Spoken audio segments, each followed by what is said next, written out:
You will not be able to become an expert without practice, and to practice and fine-tune your skills, you need to set up a lab. In this video, I show you how to set up a home lab in VMware Workstation and in EVE-NG.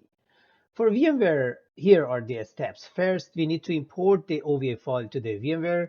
PAVM will come up with 3 interfaces only. We will see how to add another interface on the PA firewall. Next, edit VMX file to change the newly added adapter to type VMXNet3. Then run virtual network editor on the host computer to add virtual networks for zones like Trust and DMZ. Edit PanOS setting to connect firewall interfaces to the created virtual networks or zones. And then we can power on the firewall and connect to its management interface and start working with it. After adding the new adapter or adapter 4, the PanOS settings will be like this screenshot.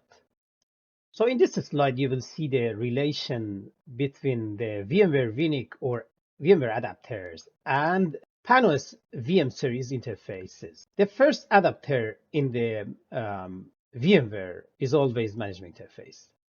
The second adapter or adapter 2 is Ethernet 1/1. Adapter 3 is Ethernet 1/2, and so on. After adding adapters, our network diagram will be like this. As you can see, the management interface is bridged to our home network, and we will be able to connect to the management IP address through our home network. Ethernet 1/1 is also bridged. This one will be our untrust zone, and we will be able to connect the device to the internet through this interface. Ethernet 1/2, which is connected to VMNet3, is our trust zone. And the subnet IP address, or trust subnet IP address, will be 10.10.10.0/24. And Ethernet 1/3 is our DMZ zone with the subnet of 172.16.10.0/24, and it is connected to VMNet 4. So as mentioned, the first adapter or adapter 1 is connected to the management interface and bridged. Adapter 2 is connected to the Ethernet 1/1, and it will be our untrust interface, and it is also bridged because we need to access to internet. Adapter 3 is connected to the VMNet 3, will be the Ethernet 1/2, and we will connect it to the trust interface. And finally, adapter 4 is our DMZ zone and will be connected to Ethernet 1/3 and VMNet 4. So let's go ahead and see how can we add the OVA file to the VMware workstation and configure it. From File, click Open, and then open the OVA file. Let's call it PanOS 10.04. From here, you can browse and choose another path for the storage, but I'm happy with the default one, and then click Import. It will take some time to import the OVA file, so I will pause the video and be back soon. It took less than 5 minutes to be imported, so let's click on the VM, and then we can see the default settings here. The memory is less than 6 gig with 2 processors, and as you can see, we have 3 adapters by default.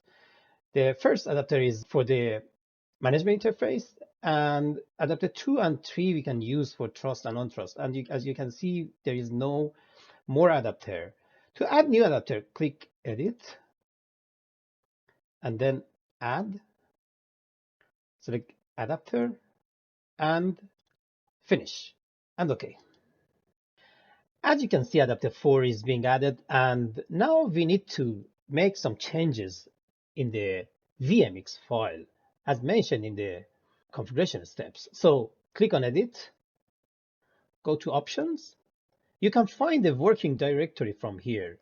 Copy the working directory and then Find the VMX file here, open it with Notepad+, then go to the end of this file. You will see new Ethernet 3 virtual dev. It is E1000, but it should be something like VMnet 3. So now we need to change it to VMnet 3 and save the changes. Now let's go back to the PanOS setting, and from here you can see all adapters. All default adapters are breached, and if we check the diagram again, you can see the management interface is breached, and Ethernet 1/1 is also breached because we need to connect to the management interface through the home network, and we need to connect the device to internet through Ethernet 1/1. But we have two other interfaces here, 1/2, which is trust zone, and it should be connected to the VMnet 3, and Ethernet 1/3, which will be the DMZ zone and will be VNet 4. So to do that, here, adapter 3 and 4, we need to change these two adapters and put them in another virtual network. Adapter 3 will be trust, adapter 4 will be DMZ. So from here, if you click on customs, you can see we don't have any other virtual network here. So you have to create some virtual networks. How can we do that? Go to virtual network editor, right click, more, run as administrator. We need to add some networks. First, we will add, for example, VNet 3, add it. Then from here, uncheck use local DHCP, and the trust IP range as mentioned is 10.10.10.0, and that's it. Click apply. Again, we need to add network again. For example, VNet 4, click OK. Uncheck use local DHCP server, and then add the subnet IP address of the DMZ network, which is 172.168.10.0. Click apply and click OK. Now we can come here in the interfaces, go to settings, go to Ethernet adapter 3, which is trust, click customs, select VMnet 3, and then adapter 4, customs, and VNet 4. Now we can go ahead and turn on the device and start configuring the device. Importing the VM to EVE-NG is very easy. You can find steps by searching Palo Alto Eve, and you will find good documents in the EVE-NG website. So you can go through the steps and import the OVA file into the EVE-NG. So I have the image imported, so I can log into the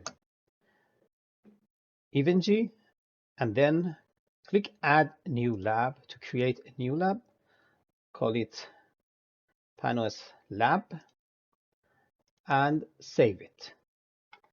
So here in this page, you can right click to add a new object or to add a node. Search Palo Alto when you import the image, and then you can change the CPU or RAM or Ethernet to something else, and then click save. So the device is here. Now we want to connect the management interface to the home network. You can right click again from network, change the name to, for example, management network, and then choose the management cloud and save it. To connect the management cloud to the Palo Alto, connect it, and then choose management interface and save it. Here you can see the management interface of Palo Alto is connected to the home network. And as soon as I start the machine, it will get an IP address from DHCP server in the home network.